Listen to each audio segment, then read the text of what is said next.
深更半夜，小三电话挑衅。结婚纪念日当天，老公彻夜未归，小三怀孕了，肚子里的孩子不是她的。本以为只是自己被绿，没想到小三更猛。大家好，开始今天的分享之前，希望你能给人间烟火点个订阅，我将会分享更多优质的内容。你老公臀部的痣很可爱哦。刚下班回到家，我就收到了这么有冲击性的短信。刘洋的痣我当然知道，位置很私密，一般根本看不到。刚开始我只当是老公朋友的恶作剧。我们结婚5年了，刘洋一直很体贴，对我也非常好。我跟老公是大学同学，大学毕业后，我进了一家小企业做会计，老公则自己创业开了公司。公司刚开始起步是很困难的，不仅不赚钱，甚至还要倒贴钱。刘洋的日常开销基本都是我承担，不过还好，刘洋没有让我失望。不到半年，公司就正常运转起来，收益也越来越高。神经病！我没有理会这条信息，把手机扔到一边，准备洗菜做饭了。今天是我们结婚5周年纪念日，我特意请了1个小时的假，就是为了去超市买菜，准备做一桌子美食。晚上10点，喂，小林，你们老板还没下班吗？都10点了还没回家，桌子上的菜都凉透了。刘洋不仅没有回家，甚至连一条信息都没有。啊，白姐呀，老板今天见了一个非常重要的客户，现在还在应酬，我也跟着加班呢，还不知道几点下班。这样啊，辛苦你了，让刘洋少喝点酒，你多照顾着点。好的好的，白姐你就放心吧。我听到小林斩钉截铁的回答，心里虽然失落，更多的还是心疼。刘洋这么努力，都是为了我们这个家。叮咚，凌晨2点，我被手机的提示音吵醒。等刘洋等到在沙发上睡着了，他还没回来，打个电话问一下吧，体力非常好呢。看到这条短信，我瞬间清醒了，跟上一条短信是同一个号码发的，这人到底是谁？我又惊又怒，当即把电话拨了过去。喂，你到底是谁？为什么要发这种短信？你跟刘洋是什么关系？电话那头是一个娇滴滴的女人声，声音娇媚。哦，黄脸婆呀，杨哥在我这里呢，呵呵，你这个没人要的老女人，你嘟嘟。女人还没等我把话说完就挂了电话，她的声音性感勾人，语气嘲讽。我不愿相信，但还是颤抖着手拨通了刘洋的电话。嘟，对不起，您拨打的电话正在通话中。电话只响了一声就被挂断了。刘洋是不是真的跟那个女人在一起？想到这里，我感觉浑身的力气都被抽走了。这2年，刘洋经常借口应酬加班夜不归宿，时不时还躲在阳台跟人打电话，问就是客户。男人有钱就变坏。以前听别人说这句话的时候，我根本不放在心上，但是现实却给了我致命的一击。打开通话记录，复制刚刚电话号码，搜索一下微信。本来只是想试一下，居然真的搜索得到，我一下子来了精神，换了小号，点击了添加好友。我一定要弄清楚这个女人到底是谁。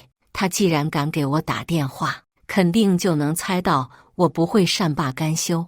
呵呵，我又怎么能让她如意呢？果不其然，微信不用验证，直接添加成功了。小三朋友圈里有很多自拍照，长得很漂亮，腿长腰细。最新的一条朋友圈是今天晚上9点，没有文案，只有一张照片。照片里她穿了一件露肩上衣，靠在男人的肩膀上。男人没有露脸，但是脖子上的那条领带是刘洋过生日的时候我送他的，就连领带夹都是今天早上我亲手给他加上的。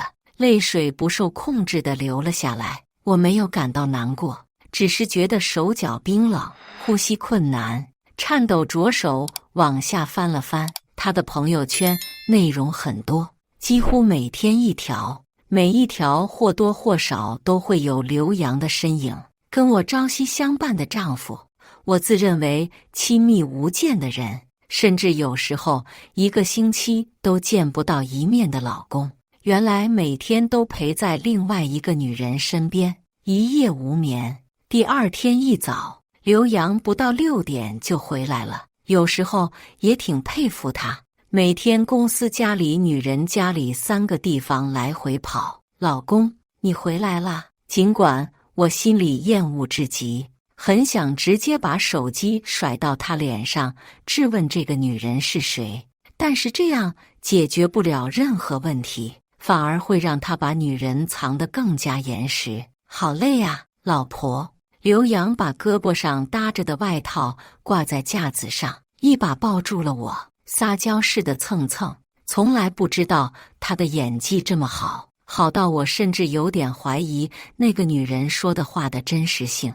安抚地拍了拍他的肩膀，我敏锐地闻到了刘洋身上微不可察的香水味，这是我从前没有注意过的细节。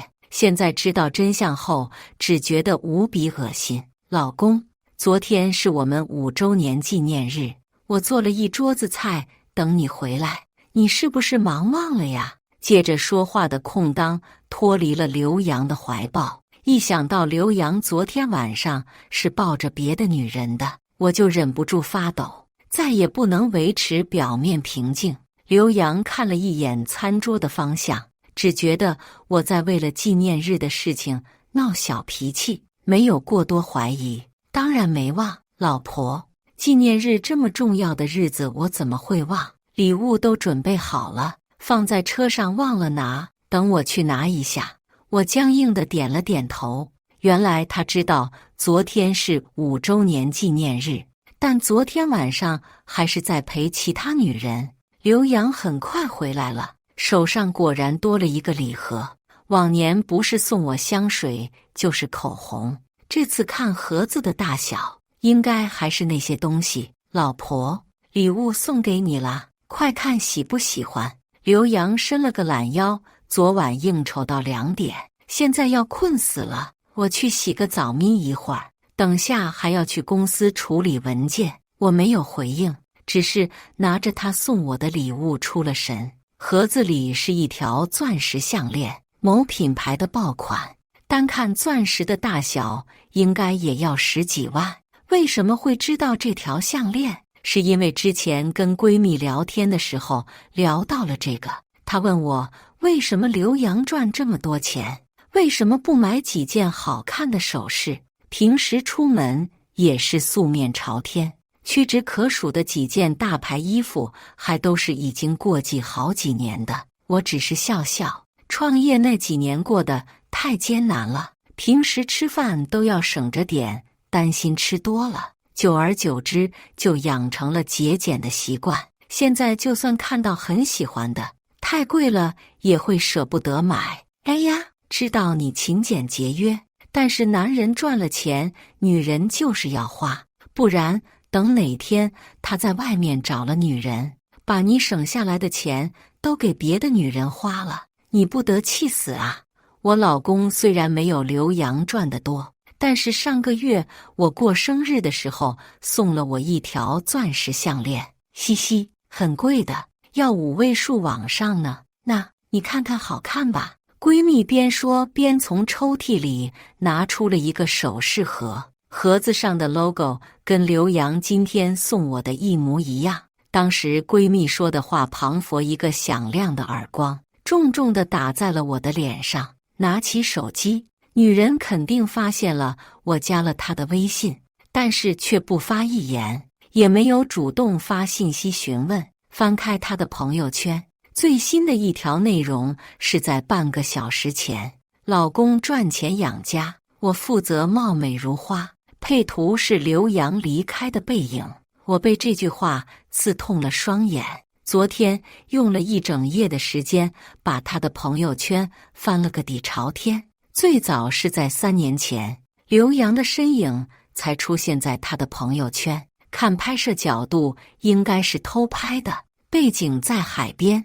我5年来的节俭换来的是他带别的女人出去旅游，送别的女人名牌包、名牌项链。心里的憋屈在这一刻到达了顶点，狠狠地攥紧手里的手机。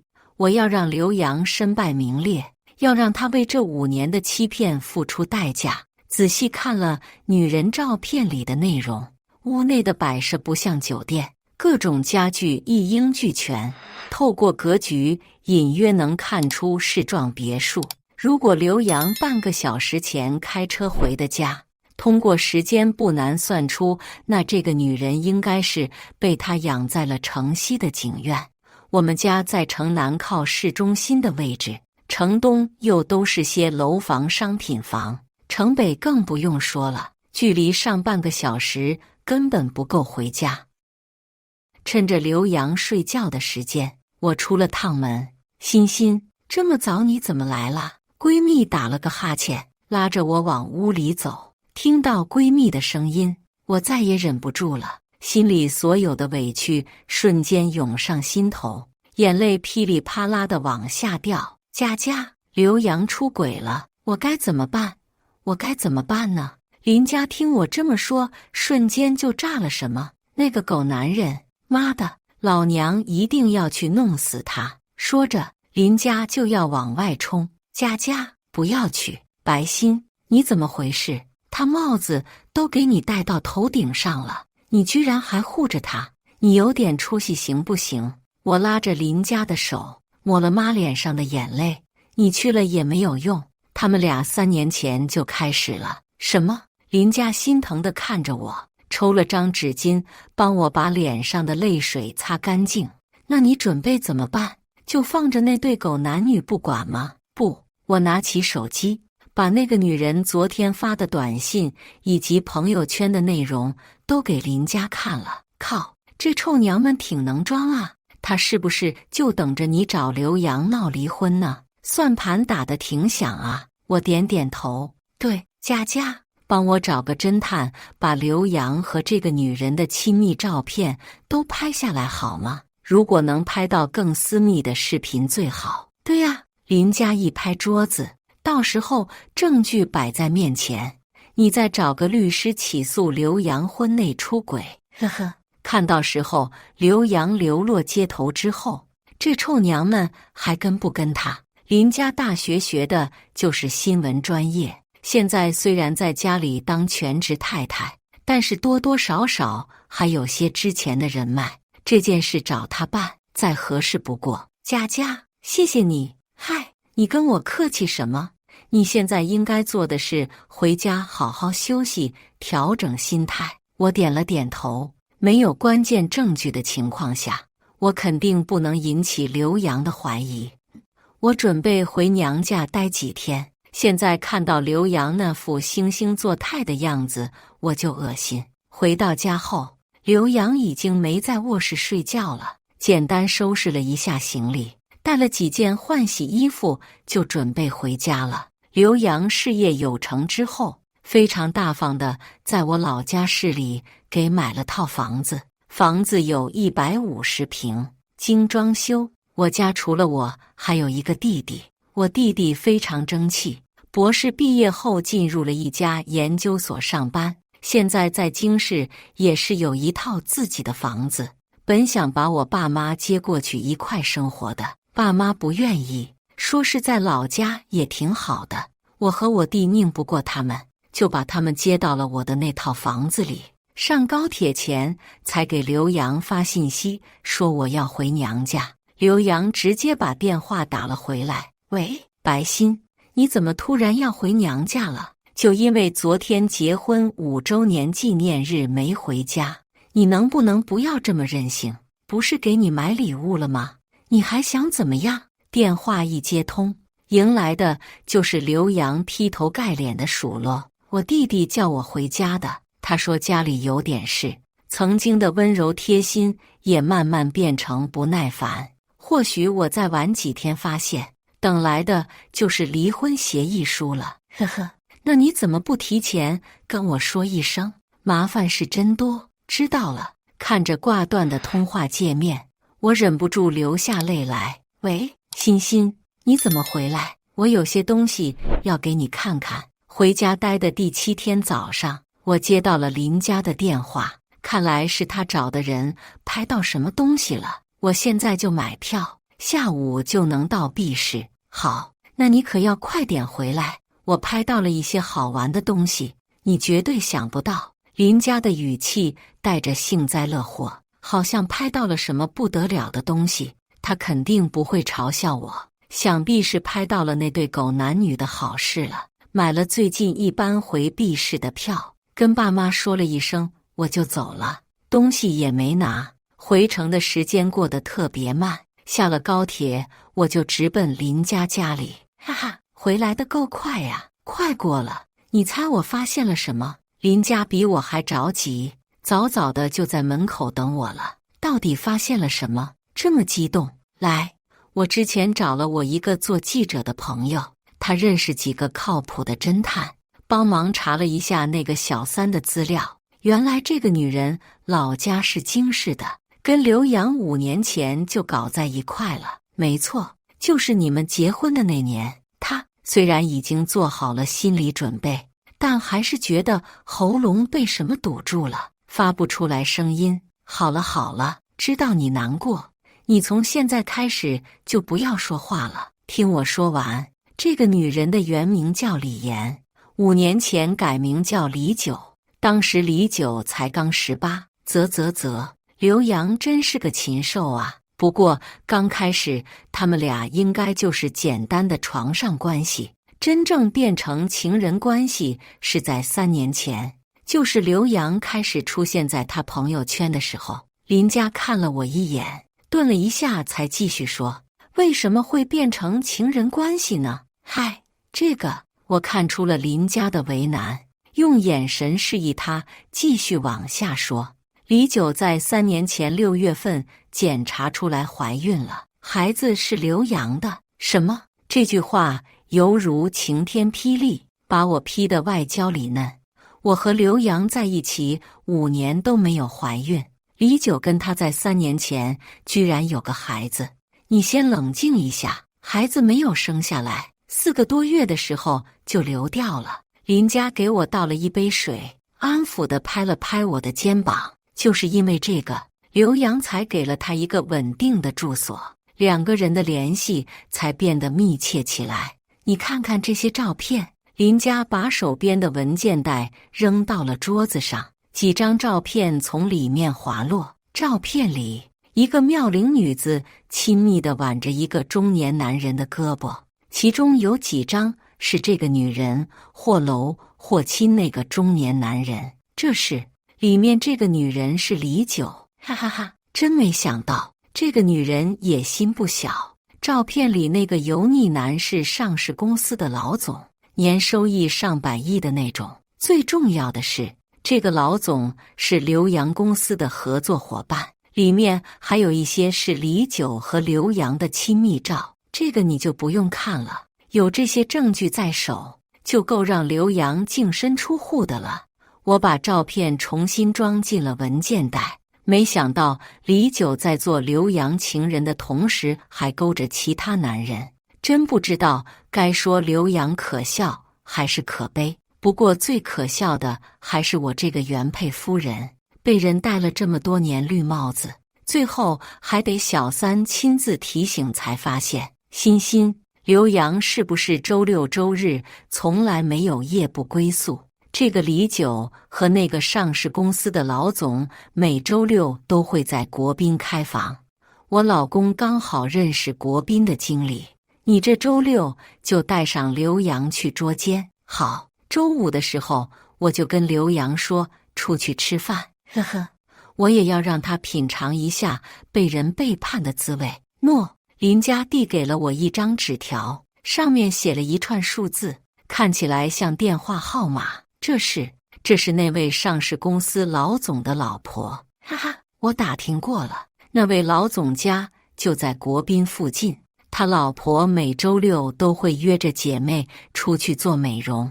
你到了酒店之后，一定要先把照片发给他老婆，记得报位置哦。林家考虑得很周到，我或许没这么大的权利，但是上市公司的老板娘可不是一般人能惹得起的。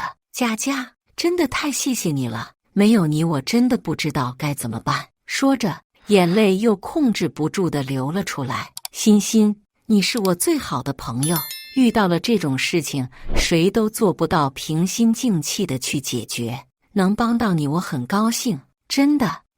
我把资料收好后就回了家。今天周四，这个点刘洋应该在上班。遇到了这种事情，我也没心情上班了，干脆直接跟公司请了长假。还好老板人好，没有过多的追究原因，只是让我好好休息。晚上，老婆什么时候回来的呀？也不给我打电话说一声，也好去接你。刘洋又开始变得温柔体贴，仿佛前2天打电话不耐烦的那个人不是他。下午就到家了，高铁站离得不远，我就自己打车回来了。1周不见了，好想你啊，老婆。刘洋放下手中的东西，跌坐在我旁边，一把抱住了我，然后磨蹭着躺倒在我的腿上。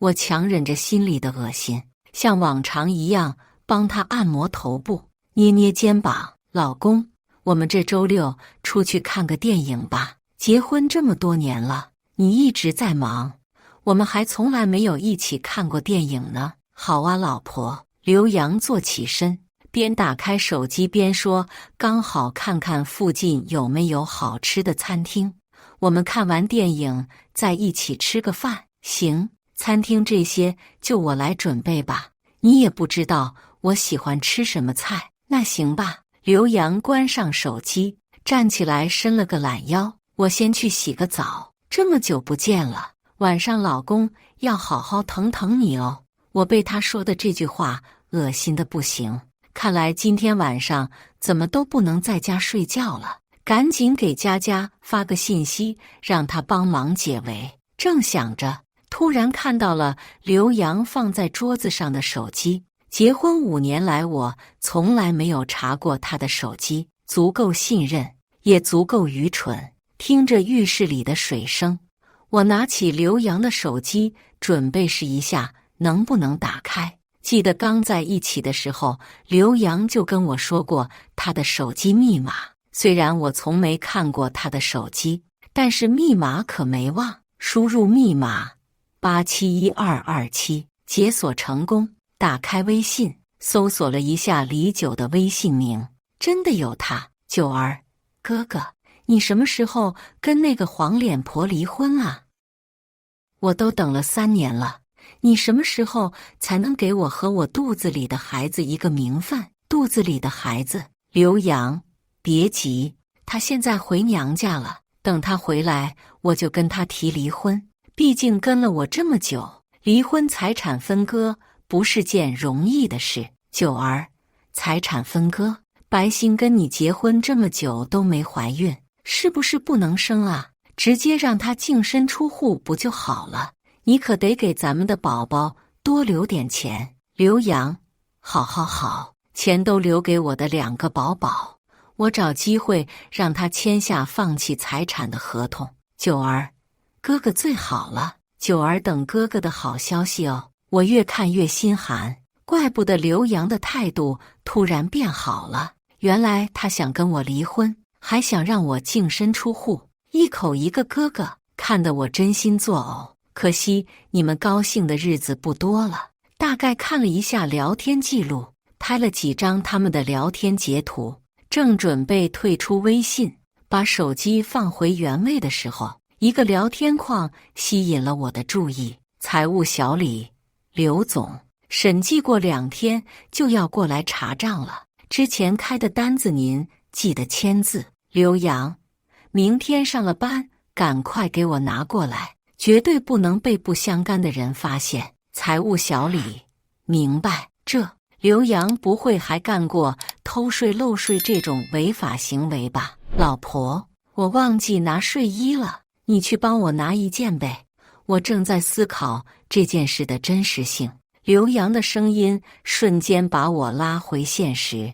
来了，刘洋马上就要洗完澡了，我赶紧关掉手机，放回原位，然后去卧室帮他拿睡衣，并迅速给闺蜜发了求助信息。佳佳，5分钟后给我打电话，就说你老公不在家，让我去你家陪你。发完信息，我就将手机放在了客厅的桌子上，铃声开到最大。老公，给啊！刘洋，你干什么？干什么？当然是履行我们夫妻间的义务。刘洋一把把我拽进浴室。老婆，我们已经很久没有夫妻生活了。我的衣服被刘洋弄湿。刘洋，你疯了？我还没洗澡呢。想到接下来可能会发生的事情，我竟然感到十分害怕，一时也顾不了什么了，下意识地拼命挣扎。白昕，你在外面是不是有别的男人了啊？刘洋一边不停，一边说着侮辱我的话。怎么你一点都不想我？老公，你到底怎么了？这样的刘洋我从没见过，疯狂的让人害怕。刘洋话还没说完，就被一阵刺耳的铃声打断。我知道是林佳给我打电话了，瞬间如释重负，连忙挣脱刘洋，跑去客厅拿手机。喂，佳佳呀，怎么了啊？现在吗？我跟我老公说一声，马上就过去。正说着，我拿着手机走到刘洋面前，轻声道：佳佳和她老公吵架了，我今晚去她家陪陪她。刘洋的面色有些阴沉，看得出来他并不想让我去，但是电话还在接通中，他跟佳佳也很熟悉，只好点头答应。这么晚了，我送你过去吧。我没有拒绝，表现太反常肯定会引起他的怀疑。半个小时的路程，刘洋不知道在想什么，一直都没有说话。车里的气氛第一次变得异常沉默。到了楼下，刘洋帮我解开安全带。老婆，今晚陪佳佳，明晚就要陪我哦。我看着刘洋嘴角勾起的微笑，第一次觉得陌生。目送刘洋的车子消失在转角，我怔怔地上了楼。林佳因为担心我，正准备下楼去接我。欣欣，你来啦，差点急死我。你怎么这副表情？刘洋没对你做什么吧？没事，还好你电话打得及时。刘洋今天不知道发什么疯，突然就那啥了。林佳扑哧一笑，我一猜就是这样，他在你这里得不到安慰，指不定又去找那个狐狸精了。他喜欢就让他去找吧，我已经对他失望透顶了。想想之前，我都觉得恶心。林佳看我表情不对，就没继续嬉笑。好了，别难过了。男人都是一个德性的，我老公如果敢这么对我，我肯定会打死他。到了林佳家里，我忍不住长呼了一口气。为了避免再发生今天晚上这种事，我决定周五也住在林佳家里。对了，你老公呢？让他滚去酒店睡了。这2天我们要好好聊聊天，不让别人打扰。周五一整天，我们都在跟那个侦探联系，他还在继续调查李九和那位上市公司老总，所以对于这2个人的行踪，我也算是了如指掌。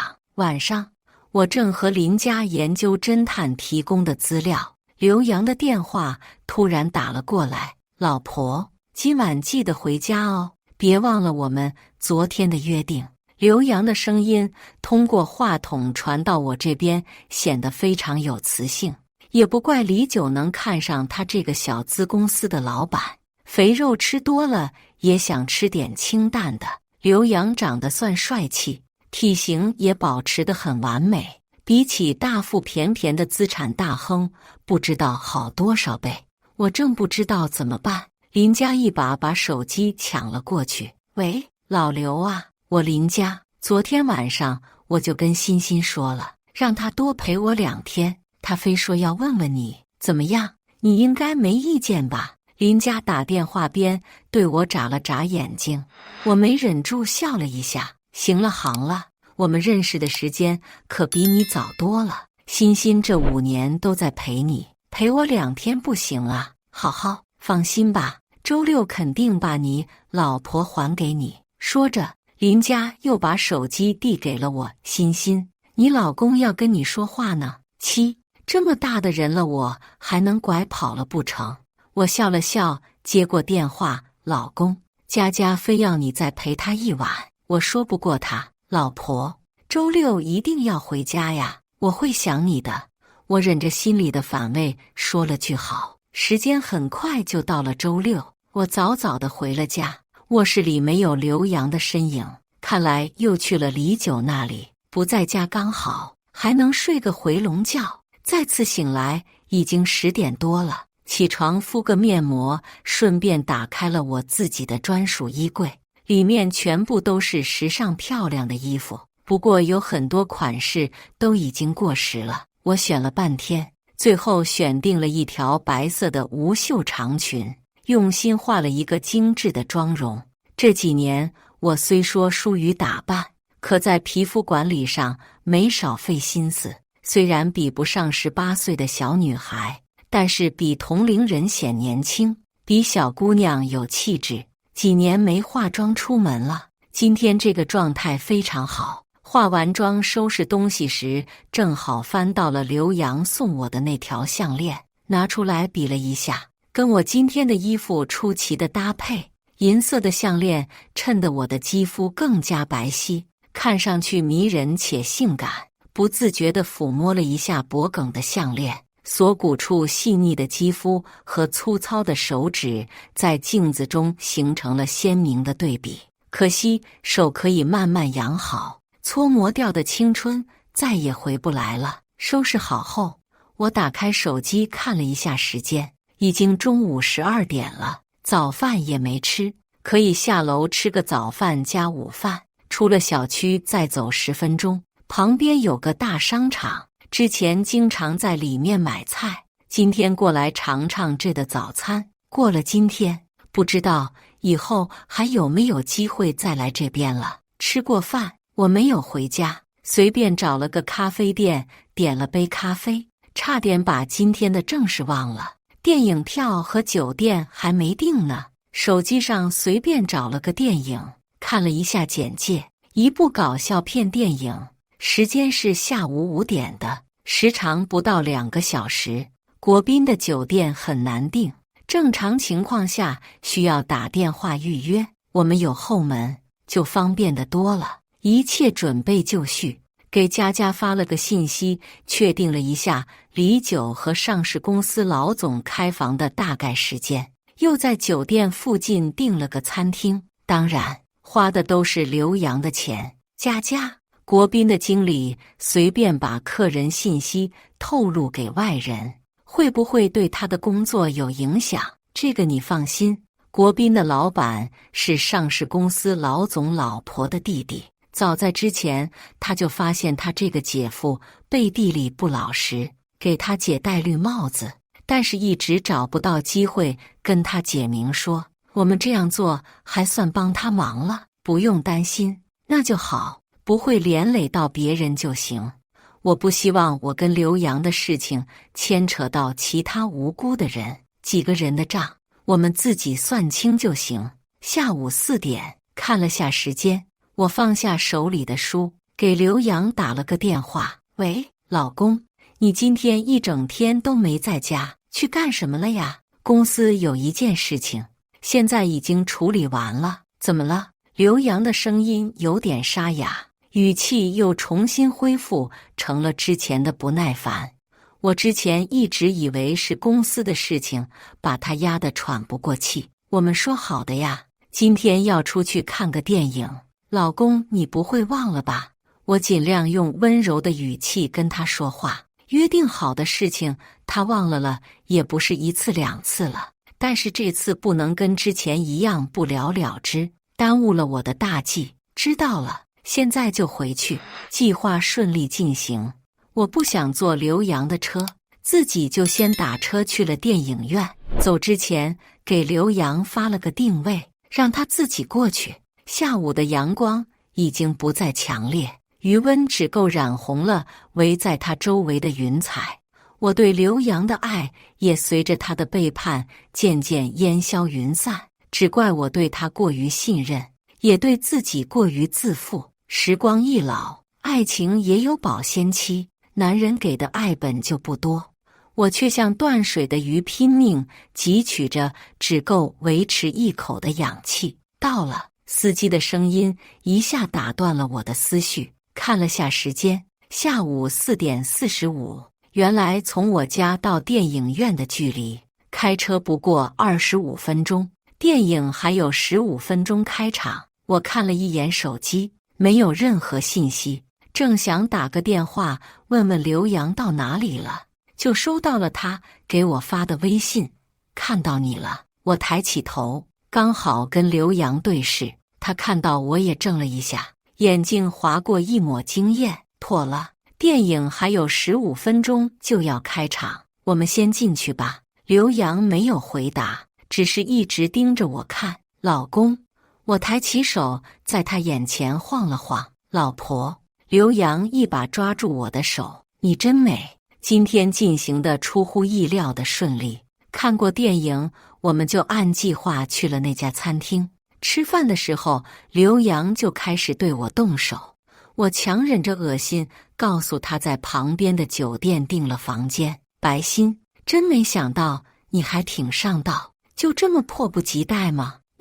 我装作不好意思的笑笑，没有说话。饭还没有吃完，就收到了林家的信息：3613李九和肥猪已进酒店，10分钟后再去。我们饭也吃得差不多了，刚放下刀叉，就被刘洋拽了起来。老婆，吃饱了没？吃饱了就赶快去酒店。我还没饱，顺着他的力道，我跟他走去了国宾酒店。老婆，今天晚上就让你尝尝厉害。我故作娇羞地笑了笑，很快就到了酒店门口。我拿起手机看了看时间，才过去5分钟，只好拉住刘洋，对着他撒娇。老公，我突然好想吃冰激凌啊，你去商场帮我买一个好不好吗？刘洋的眉头一下就皱了起来，正要开口，就立马被我打断了。刚好我们一会儿可以玩点不一样的，怎么样啊，老公？我的声音充满了引诱。刘洋的眉头舒展开，似笑非笑地看着我。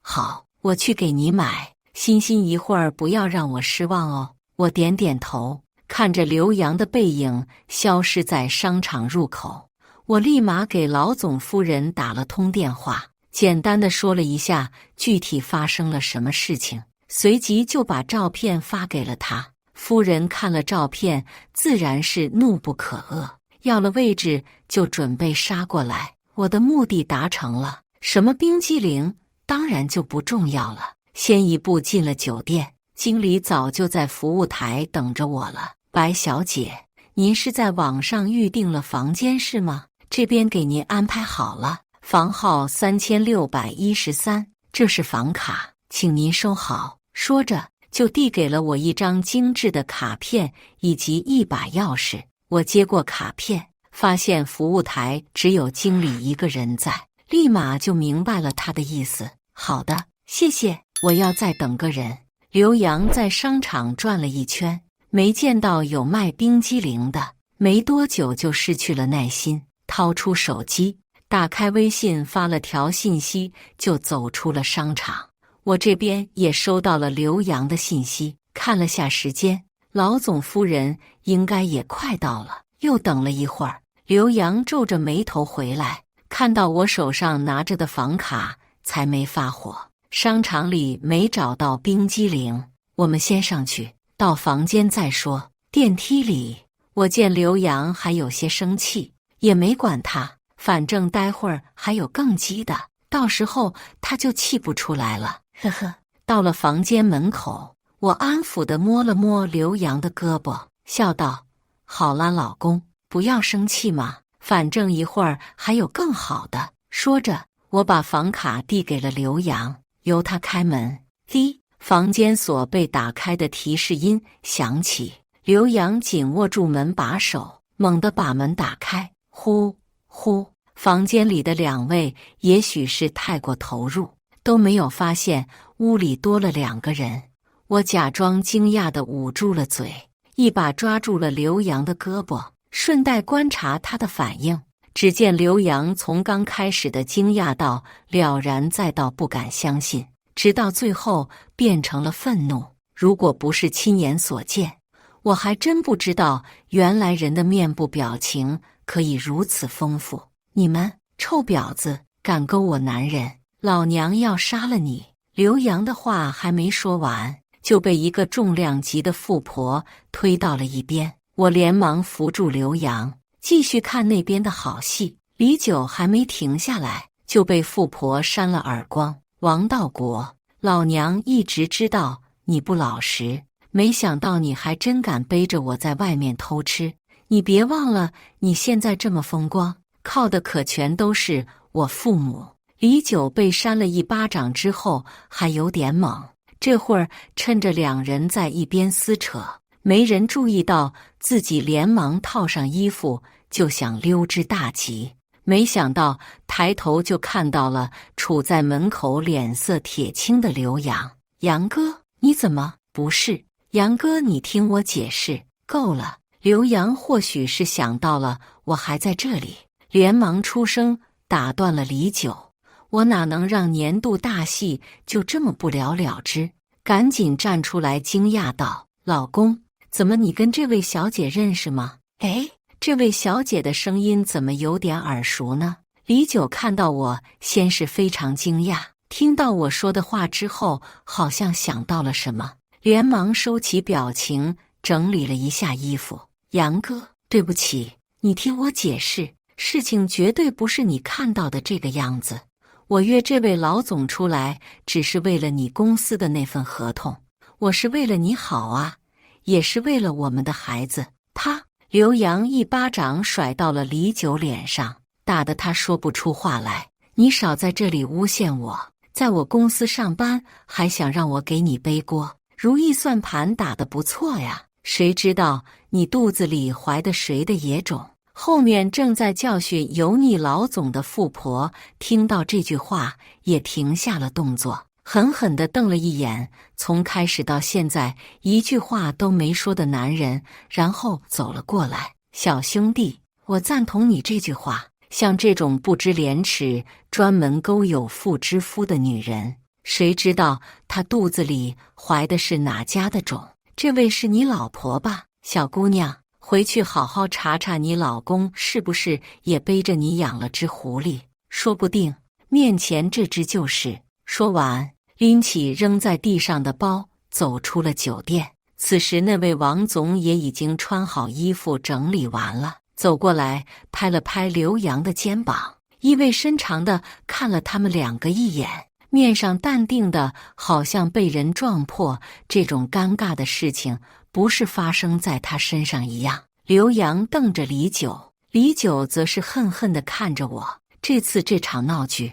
不过刚刚开始，然后呢？哈哈哈！欣欣，刘洋肯定被那个王道国恨上了吧？林家盘腿坐在沙发上，抱着抱枕，笑得前仰后合。后面的事情我就没管了，有你给我的那些证据，我直接通过法院向刘洋起诉离婚。刘洋估计被公司的事情搞得焦头烂额的，很快就同意了。那李九呢？他就这样算了，没作妖。那位老总可是有实权的，被一个女人这么玩弄，肯定不会善罢甘休。而且那位夫人也不是好惹的。我想起最后李九抱着刘洋的腿苦苦哀求的那一幕，只能说贪心的人总会付出代价。对了，你跟刘洋的离婚财产是怎么算的？你可不能心软啊，该要的1分不能少。再说了，这也是你应得的。房子归刘洋，他之前在老家给我买的那套归我，车子什么的我都没要，现金分了将近5000万。没想到刘洋这么有钱，那你之前还省吃俭用的，舍不得花。林佳还在我耳边絮叨着什么，听着听着，我的思绪仿佛飘回到了5年前那个大雪的夜晚。欣欣，你快过来，看我给你买了什么。那年冬天是最艰难的一年，刘洋刚开始创业，手里所有的可流动资金都被他拿去开公司。我也是公司每天加班到最晚的那一个。什么呀，这么开心？当当当当，烤红薯，你不是还没有吃晚饭吗？我在你们公司楼下看到了这个，老板已经准备收摊了。这么大一个烤红薯才5块钱，他每天从自己公司忙完，都会绕路来我上班的地方接我，不管多晚，不管他多累。哇，那真的好便宜呀！我们2个分着吃好不好？不知道从什么时候开始，2个人的感情开始变质，本来相交的2条线也开始渐渐分离。好，不过我晚上吃过饭了，你多吃一点。不过人总是要向前看的，这次刘洋也把他所有的流动资金给了我。欣欣，我们不会一直过这样的生活，相信我，人总不能在痛苦中度过余生。好，我释怀了。全剧完。接下来是我们本期第2个故事。结婚纪念日，儿子半夜高烧，大哭不止地喊着爸爸爸爸，可老公电话关机。我一个人抱着儿子去了医院，收到了老公红颜知己发来的消息，你老公在我这星月花园移动，敢来吗？哇！儿子半夜高烧，大哭不止，爸爸爸爸，季言的电话关机。我一个人抱着儿子往医院跑，我累得筋疲力尽，抱着儿子坐在输液区等护士。抬眼一看，苏雪的儿子躺在季言的怀里，安稳地睡着了。苏雪亲密地靠在他肩上，半醒半睡，俨然一家3口的模样。我语气冷得可怕，老公。季言身体一僵，猛地抬起头，看到我的那一瞬间，眼中闪过惊愕与慌乱。在看到我怀里小脸烧得通红的儿子时，他眼睛猛地睁大，连忙站起身来。因为动作太大，苏雪被惊醒了，她一抬头便看见了我，我脸上没有半点温度，冷冷地看着他们。苏雪抬头挺胸，毫不畏惧地看着我，甚至当她的视线移向我儿子时，嘴上不自觉地勾起一抹刺眼的微笑，脸上洋洋得意。季言刚迈出几步，输液杆发出声响，他猛地一震，意识到他怀里抱着别人的儿子，他脸白了一下，慌忙转身，把怀里的孩子递给苏雪，然后着急忙慌地朝我走来。苏雪抱着她的儿子，我抱着我的儿子，2人火药味十足。我面无表情，将他眼中对季言志在必得的神色尽收眼底。他好像在对我说：“陆浅浅，你别得意，季言迟早会回到我身边。”季言在我身旁坐下，他不敢直视我的目光，伸手摸了摸儿子的额头，滚烫的温度顿时吓了他一跳，急忙伸手将儿子抱在怀中。我静静地看着他，季言张了张嘴，似乎想说些什么，最后还是没开口。他默默地从我手里抽过输液单，抱着儿子朝护士站走去。护士给儿子扎针时，本来就烧得难受的儿子更是疼得哇哇大哭，嘴里一直喊着爸爸爸爸。我和季言听在耳里，疼在心中。他心疼地亲了亲儿子的脸蛋，爸爸在呢，爸爸在呢。晨晨不哭不哭。不远处，苏雪咬牙看着这一幕，死死地攥紧了手。季言抱着儿子轻轻摇晃，儿子的哭声渐渐弱了下去，最后安静地睡着了。他看着儿子小天使般的睡颜，笑了笑。他率先开口打破沉默，轻声问道：“小乖，晨晨发烧了，怎么不打电话给我？我嘲讽地反问：“你手机关机，我打了有用？”纪言下意识掏出兜里的手机，发现是黑屏状态，他愣了。刚要按下开机键时，他突然想起什么似的，皱了皱眉，看向苏雪。对面，苏雪不自然的表情转瞬即逝，她紧紧地抱着自己的儿子，一双美眸闪着泪花，看上去楚楚可怜，无助极了。最终，纪言没有按下开机键，他轻轻握住我放在腿上的手，手心的温度随着他说出的话而急剧下降。小乖，抱歉，手机没电了。我心里冷哼一声，没电。他的小动作，两人刚刚的眼神交汇，真当我眼瞎。大庭广众之下，身心又疲惫不堪，我索性闭上眼睛，懒得理他。离开医院时，苏雪抱着她的儿子，亦步亦趋地跟在我们身后。纪言不止默认他的行为，甚至还刻意放缓了步伐。我的心冰凉冰凉的。纪言把睡着的儿子放到儿童座椅上，给儿子固定好安全带后，他随即打开副驾驶车门，示意我坐进去。后面的苏雪终于忍不住开口了：“阿言，我和孩子怎么办？”他的语气要多可怜有多可怜，要多卑微有多卑微。纪言沉默片刻后，和我商量道：“小乖，要不我们送他们母子一程，医院不好打车，他还带着孩子。”闻言，苏雪的嘴角顿时扬起一抹得意的弧度，挑衅地看了我一眼。我忍了许久的火气一下子就爆发了，砰的一声重响。我关上后车门，语气没得商量：“不行！”下一秒，车内的儿子大哭起来。哇！我和纪言同时一惊。纪言赶紧打开车门，他连忙抱起被吓得大哭的儿子，轻轻拍打他的背：“晨晨不怕，不怕，爸爸在，爸爸在。”我站在一旁，脸色惨白。苏雪笑容满面，津津有味地欣赏我的窘态。当他悄声鼓掌，以示对我的嘲笑时，我一直紧绷的神经轰的一声炸了，怒睁着双眼，径直朝他走去，扬起手就是狠狠的一巴掌。“苏雪，你这个贱人！”哇！地上孩子响亮的哭声倏地响起，我瞬间清醒过来。苏雪的儿子摔倒在地，哭得撕心裂肺。我红着双眼，却倔强地咬紧嘴唇。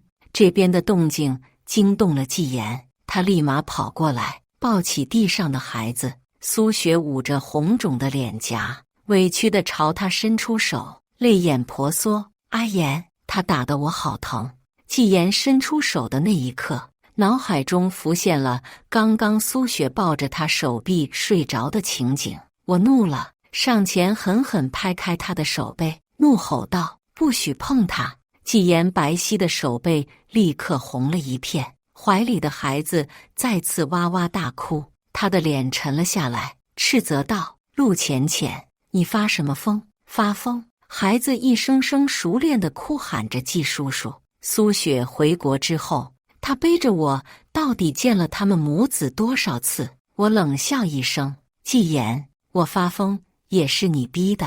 3个月以来的隐忍，今晚累积的所有负面情绪，此时此刻，我要让他跟我一起痛哭。”我一把夺过他手里的手机，按下开机键，屏幕瞬间就亮了。“纪言，这就是你说的手机没电？”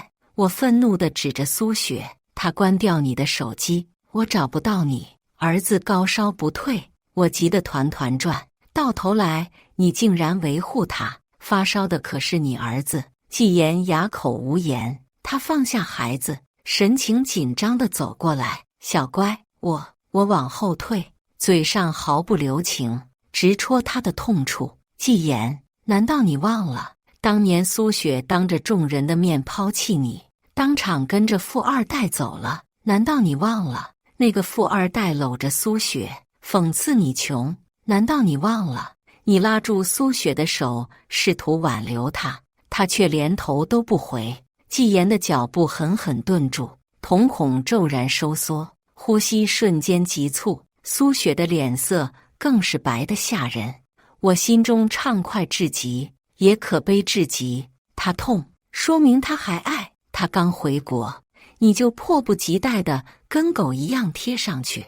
我将手机直接扔到他脸上。纪言，你真够贱的！他一记响亮的耳光，火辣辣地打在脸上，我的耳朵嗡嗡直响。纪言双眼猩红，手颤得厉害。苏雪红了眼，小声啜泣着，眼中的快意一闪而过。她对着纪言弯腰，伏低作笑：“啊，言，是我对不起你。”说完，她转身抱起孩子就跑了。纪言的脚步不受控地朝他迈出几步，而我摔在地上，头发凌乱，嘴角出血，模样比苏雪狼狈百倍。我看着他，心如死灰。纪言，我要跟你离婚。离婚？我不同意。纪言看我要收拾行李，他开始慌了，双手用力压住衣柜，阻止我拿行李箱。整整5天没搭理他。纪言全然没了往日的神采，眼底发青，胡子拉碴的，衣服也皱皱巴巴的。换作往日，我肯定心疼死他了。可一想到因为苏雪，他开始对我撒谎，开始跟我吵架，还扇我巴掌，我的心就像被针刺了一样，一抽一抽的，疼得厉害。这样我还心疼他，那不是太犯贱了？本来5天前就要带着儿子走的，但是小家伙断断续续又烧了几天，他一嚎啕大哭，只有纪言能哄得住。我是一点办法没有，只能站在一旁干着急。毕竟从儿子出生开始，他大大小小的病痛都是纪言在无微不至的照顾。我本以为一家3口的幸福会一直持续下去，现在看来言之过早了。这几天儿子一难受就哭着喊爸爸，离婚的事情只能往后放。现在儿子病好了，也是时候了。我静静地看着他。纪言，你这样有意思吗？我主动给你和苏雪腾位，你应该感谢我呀。纪言没有反应，只是怔怔地盯着我已经消肿的右脸颊。他的手刚要抚上我的脸颊，我偏头避开，他停在半空的手无力地垂了下去，耸拉着脑袋：“小乖，对不起，我不该打你。”他的声音嘶哑、疲惫，我的眼泪瞬间夺眶而出。我吸了吸鼻子，高高扬起脑袋，不想让眼泪掉下来，可是越流越多，怎么擦都擦不完。纪言的眼神又怜惜又心疼，他抬手轻轻拭去我满面的泪水，把我抱在怀里，下巴抵在我的头顶上。小乖，我和苏雪不是你想的那样。他的儿子突然发烧，他一个人带着孩子，在国内又没有朋友，只能打电话给我。他叹了口气：“小乖，我也是当爸爸的人了，我只是看在孩子的份上，跟苏雪没有关系，我跟他早就过去了，你和孩子才是最重要的。”他的怀抱并没有温暖我的心，他维护苏雪是事实，他的脚步本能地朝他迈出去也是事实。我挣扎着想要从他怀里脱身，他反而拥得更紧。他突然握住我的手，大力地往他自己脸上甩。“小乖，你打我吧。”我吓了一跳，手往回缩，纪言不让，直接抓着啪啪打了好几下，他的脸上多了好几个巴掌印。“小乖，我跟苏雪真的不是你想的那样，我们不离婚，好不好？小乖，我向你保证，以后不跟苏雪联系了。保证。”好熟悉的词语。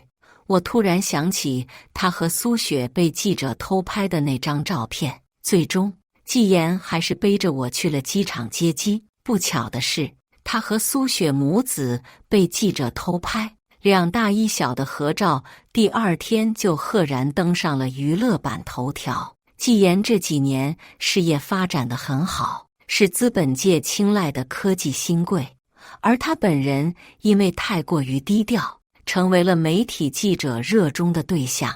他从无名小卒到身价数十亿的成功人士，这些年都是我陪着他一起苦熬过来的。季言大我2届，他大学毕业后拒绝了原本要去的外企，选了一条最艰辛的路——创业。我想，有很大一部分的原因是因为被苏雪刺激到了，而那时我刚刚告白成功，两人刚刚确定恋爱关系。为了让两人的关系更加亲密，我果断搬出宿舍，与他租房同居。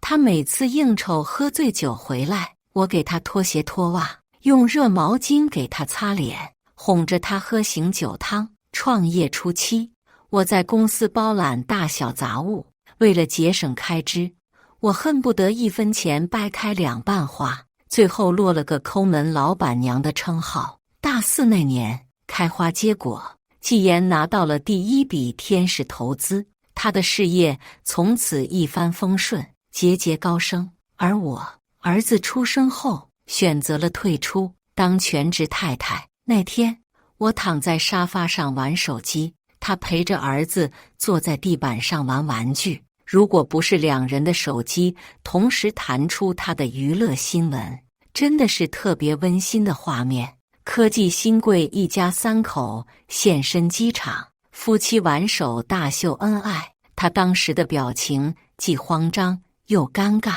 慌张的是，当晚他骗我有应酬；尴尬的是，照片上非常亲密的一家3口，季言单手抱着孩子，奶爸力十足。苏雪挽着他的手，仰着头朝他灿然一笑。任谁看都是幸福甜蜜的一家3口。看到照片的那一刻，我瞬间红了眼眶，委屈、心酸的感觉，我已经好几年没有感受过了。没想到苏雪一回来，这种感觉也跟着回来了。不想让儿子看出异样，我回了房间。不一会儿，季言也跟着进来。我坐在床上抹眼泪，他走过来，用双手捧起我的脸，在我脸上亲了一下，用拇指轻轻拉撒我的脸。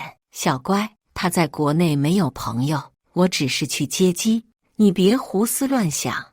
我让苏雪挽我的手，是因为他坐了几10个小时的飞机，身体疲惫。你也知道，经历了那样的事情，他的精神状态不太好。小乖，我和他早就过去了，你和孩子才是我的一切。你放心，我以后不跟他联系了，不哭了。他的眼睛里毫无杂质，清澈地倒映出我的模样。我的心慢慢平静了下来。我顺势搂住他的脖子，歪着头轻轻蹭了蹭。老公，你可以告诉我，我没那么小气。季言轻笑一声，抱着我晃了晃，跟平常哄儿子一样。好，我的错，我的小乖很大方，大方。闻言，我微微拉开两人的距离，直视他的眼睛，很认真地反驳：我才没那么大方，你可是我老公，你要是犯错了，我和儿子就不要你了。听到我这番话，季言微愣了一下，然后抬起右手，佯装严肃地敬了个军礼：遵命，老婆大人。我被他的动作逗笑了，佯装打了他一下就会哄我，他信誓旦旦地保证。我内心的危机感跟着消失。站在女人的角度，苏雪的遭遇确实可怜，我就当日行一善了。原来这只是开始而已。3个月以来，他为多次晚归找了诸多借口，这些我都一清二楚，只是没有戳破。每个人对初恋都有执念，他是我的初恋，苏雪是他的初恋，两人鱼水之欢，水乳交融时，季言的热情一如既往。我也相信他没有越界，所以我给他时间。但是我只是心软，不是傻子。我冷漠地推开他。好，那你先跟我说，上个星期晨晨4岁生日那晚，你在哪里？这话一出，季言脸色马上骤变。你当时在陪苏雪母子，对吗？季言张了张口，想为自己找借口的话，因为我肯定的语气而堵在喉咙里，没有说出来。他走过来，想要握住我的手，意图息事宁人。我一把甩开。季言，还记得你当时怎么跟我保证的吗？你说你以后不联系他了，结果呢？你因为他一次又一次晚归，每次都用应酬做借口，你以为我不知道？季言尬着脸，半天答不上话来。看来他是默认了。刚止住的眼泪又重新涌动起来，我用力吸吸鼻子，将眼泪硬生生逼了回去。好，这个就算了。最过分的是，你竟然在儿子4岁生日那天跑去陪别的女人、别的孩子。季言，这就是你说的保证？你觉得你的保证在我这里还值钱吗？季言娜娜无言。我抹了把眼泪，转身拉开门就要走。行李收不收无所谓，我有的是钱重新买。季言从身后紧紧箍住我的腰，他深知纵使千言万语都是欺骗，最后他无力地道出世界通用的3个字：对不起。我突然想起儿子生日那晚，他半夜回来时也是这样从身后抱着我，不同的是他以为我没发现，若无其事地亲了我一下。小乖，怎么还没睡？不是让你别等我了吗？季言以为我是在等他，其实我是气得睡不着觉，因为他说谎。我早就收到了苏雪发来的照片，他根本没有应酬。照片里，季言端坐在座位上，正在认真地听讲着什么。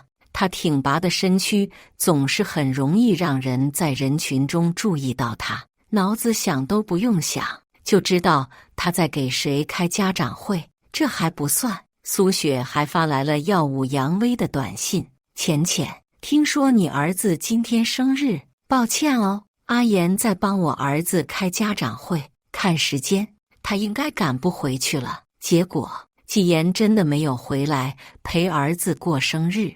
儿子虽然有些失落，但还是特别懂事地理解他爸爸。他跟我说：妈妈，爸爸好辛苦哦，我们切一块最大的蛋糕留给爸爸吃吧，爸爸回来肯定饿了。当时我差点泪奔，一回想起自从苏雪回来后，我和儿子受的种种委屈，我的心像是被挖走了一大块似的，难受的厉害。我用力掰开他的手，怒吼道：季言，放开我！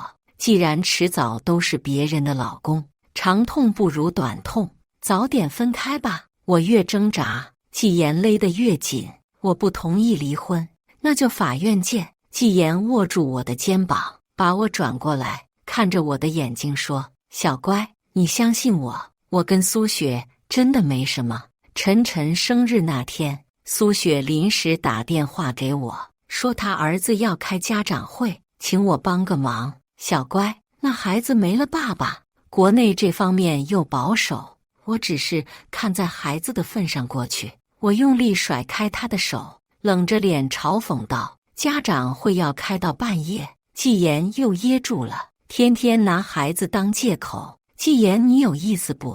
苏雪老公死了，你替补上去，我又不阻拦你，我现在是成全你啊。季言头疼地捏了捏眉心。小乖。突然门外哇的一声，我和季言脸色大变，推门一看，本应在房间睡觉的儿子现在站在门外哭。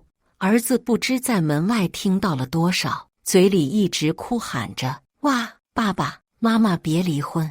季言连忙上前抱起儿子，给他抹眼泪：晨晨不哭，爸爸妈妈不会离婚，不哭。儿子哭得撕心裂肺，我在旁边听着，心揪着疼，眼泪像断线的珠子疯狂地往下掉。季言抱着抽泣的儿子，扣住我的手，十指相扣，轻声说：老婆。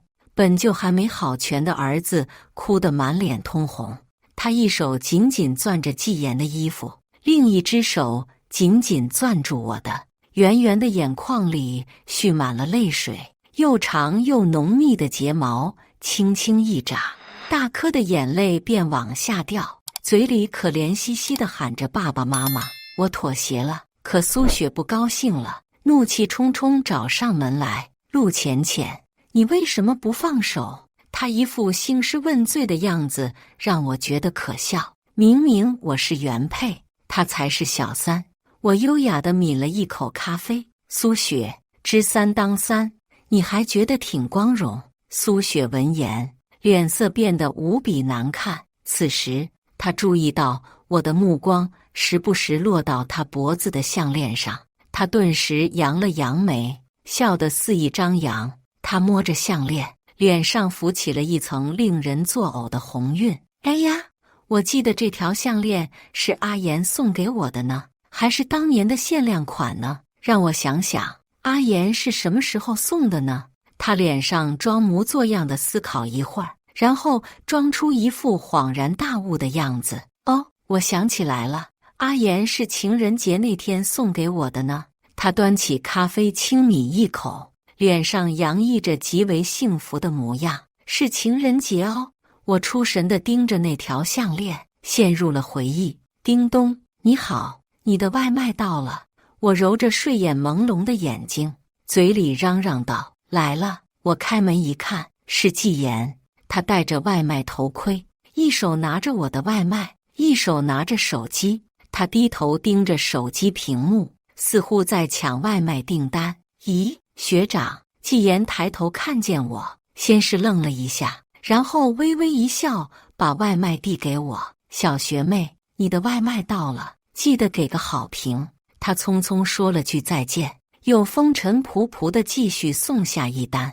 他眼底下是一圈浓浓的黑眼圈，跟平时的神采飞扬判若两人。想到了无意间听到的对话，我的心里十分不是滋味。老季，就为了一句花里胡哨的情人节项链广告语，你打好几份工，又是餐厅打工，又是送外卖、送快递的。你当你自己是神仙，不用睡觉？没办法，小雪喜欢，辛苦就辛苦一点吧。他舍友抱怨了苏雪几句，季言笑了笑。小雪是女孩子，喜欢这些很正常。我当时还搜索了那条昂贵项链的广告语，拥有它就拥有了永恒的爱。苏雪同样一句永恒的爱打断了我的回忆。陆浅浅，你知不知道这条项链代表了阿言对我永恒的爱，季言对他永恒的爱。底下，我的手指死死扣住手心，连指甲深深陷入了皮肉都毫无知觉。确实是永恒的爱情，因为苏雪的一句喜欢，他24小时连轴转，毫无怨言地打几份工，后面被他无情抛弃，现在还能不计前嫌，重温旧情，处处维护他。表面上我云淡风轻，苏雪见我不为所动，语气放软了下来。陆浅浅，你该放手，我和阿言是爱情，你不过是他孤独寂寞时消遣的工具。哦，爱情。我佯装淡定地敲了敲桌子。我记得你当年跟富二代当着季言的面，当着全校的面，两人牵手离开的时候，你也称之为爱情。一辆超跑的爱情。苏雪瞬间怒了，拿起杯子就要泼我。我快他一步，直接往他脸上泼了一杯咖啡。苏雪被我泼得满脸都是，她怒不可遏，举起手就要扇我巴掌。我一把握住，狠狠甩开。爱情？你跟我讲爱情？苏雪，你不觉得爱情两字从你口中说出来太可笑了吗？苏雪气得浑身发抖，她指着我，放下狠话：陆浅浅，你等着，阿言一定会回到我身边。夜晚，季言的电话响个不停，他看了我一眼，我平静地看了他一眼，彼此心照不宣。那是谁打来的电话？季言当着我的面，果断按掉了电话。我转头静静看着电视剧，季言抱着枕头，想靠近我。结果电话适时又响了，他在按，下一秒又响，大有他不接就誓不罢休的节奏。我眼睛盯着屏幕看，内心却燥得很。他要是真的不想接，为什么不把电话拉黑？不一会儿后，他的电话又响了。季言刚想按掉的时候，我忍无可忍，一把抢过，直接按了接听键。电话那端传来了小声的啜泣声：“阿言，苏雪，别犯贱，没男人活不下去的话，就花钱去找牛郎。你不是继承了一大笔遗产吗？100个、1000个牛郎都够你叫了。”电话那端静默了几秒，苏雪猛地提高了哭声，哭声能让男人心碎的那种。阿言，他确实也做到了。季言夺过我手中的手机，迅速按掉了电话。他的语气有明显的责备：“小乖，说话别那么恶毒。”我没吭声，眼睛一眨不眨地盯着他。季言反应过来，他过度反应了。他掩饰性的用手抹了把脸，艰难地开口：“小乖，苏雪也不容易，你也知道她老公。但凡扯到苏雪，不是拿她儿子当借口，就是拿她死去的老公当借口，我都听厌了。”我不耐烦地打断：“不就是死在情妇床上了？这有什么不容易的？出轨老公死了，自己还继承了一大笔财产，她应该偷着乐呀。”苏雪的老公死得很不体面，据国外媒体报道，是因为过度嗑药，外加情势刺激导致的死亡。豪门丑闻曝光后，苏雪被八卦媒体层层围攻，无数的闪光灯下，她孤立无援，不小心踩空，摔了一跤，狼狈不堪的模样被拍了下来，登上了头条。这件事情在校友圈传疯了，当年的人都在看她笑话。这就是苏大校花口中所谓的爱情啊！老公都死在情妇床上了，还爱情个屁！切，拜金就拜金，什么爱情？说得好听，只不过不包括当事人。相反，他看得眉头紧锁。当时我狐疑的目光看得他浑身不自在，早早搂着我便睡觉。半夜，我躺在他怀里醒来，黑暗的房间只有背后微弱的光线，我很清楚，那是手机屏幕的光。季言拧着英俊的眉峰，看得很专注，他完全没有注意到我醒了过来。我装作嘤咛一声，软软糯糯地喊了一声：“老公，这么晚了，你在看什么？”我装作要翻身，季言立刻关了手机屏幕，他双手搂紧我，阻止我翻身。没什么，看点明天要用的资料。抱歉，吵醒你了吗？他亲了亲我的额头，轻轻拍拍我的背。我不看了，睡吧。他哄得心不在焉，拍打的节奏都乱了。这么多年了，他还没忘记苏雪，他还爱着她吗？苏雪远在万里之外，他已经身在曹营心在汉了。万一他回国了，他会怎么样？当时我的内心充满了不安，害怕他回国，害怕他打破我宁静的生活。只是没想到这一天来得那么快，苏雪仅用了3个月时间，就搅乱了我努力经营了6年的感情，4年的婚姻。季言，你要是想跟苏雪在一起，就爽快点跟我离婚，我不耽误你们双宿双栖。一说到离婚，季言紧张了，他快速熄灯，把被子盖我身上。小乖，睡吧，等下别把晨晨吵醒了。他是故意提起儿子的。是啊，我还有儿子，儿子需要爸爸，需要一个完整的家庭。我泄气地躺下来，呆呆地看着天花板，感觉自己好无力，想结束又不能结束。早上醒来时，季言陪着儿子在客厅组装新玩具，父子2人其乐融融。地板上玩具包装扔得凌乱，面色红润的儿子拿着玩具小跑过来：“妈妈，你看，我和爸爸一起组装的大黄蜂。”爸爸说：“大黄蜂好厉害的。”儿子有模有样比划了一番。我蹲下身子与他平视：“哦，这个是爸爸送给晨晨的生日礼物。”“对呀，我一直在等爸爸陪我一起拆礼物。”说着说着，儿子突然不高兴了，嘟着嘴：“可是我都等不到爸爸，爸爸好晚回来，我都睡着了。”季言尴尬地摸了摸鼻子，然后我又生病了吗？我指了指他手里的玩具，转移话题。那晨晨喜欢爸爸送的大黄蜂吗？儿子歪着头想了想，喜欢。我还听见儿子小声嘀咕了一句，我更喜欢擎天柱。爸爸明明说要送给我擎天柱的。季言朝儿子招了招手，晨晨，过来，大黄蜂还可以变成小车，爸爸变给你看，让妈妈去吃早餐。闻言，儿子欢天喜地小跑过去。哦，爸爸变给我看，变给我看。桌子上放着他做好的早餐，我忽略他讨好的表情，自顾自地吃。季言抱着儿子坐了下来，小乖，今晚有个商业晚宴，陪我去参加吧。一大一小同时看着我，尤其是儿子，连手里的玩具都不玩了，睁着圆圆的眼睛看着我。儿子大哭的样子还历历在目，我实在没法拒绝。好。季言低头和儿子互相击掌，爷，大男孩的模样让我想起了大学的季言，他抱着篮球，脸上的笑容很阳光。小学妹，吓到了吧？近在咫尺的距离，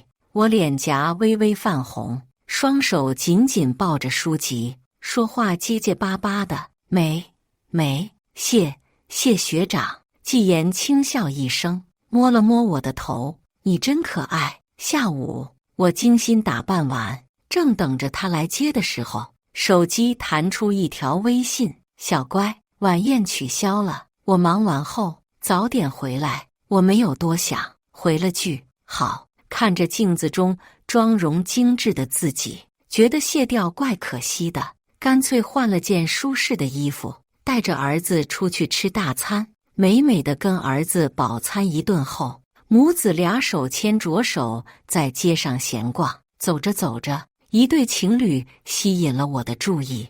女孩拽着男孩的胳膊，匆匆走出一家服装店，嘴里嚷着：“哎呀，不要，太贵了。可是你穿得很好看。”男孩松开女孩的手，就要冲进去买单，女孩又把他扯了回来。恍惚中，我似乎穿越了时空，看到了我和季言。浅浅，这个包包好看，我买给你。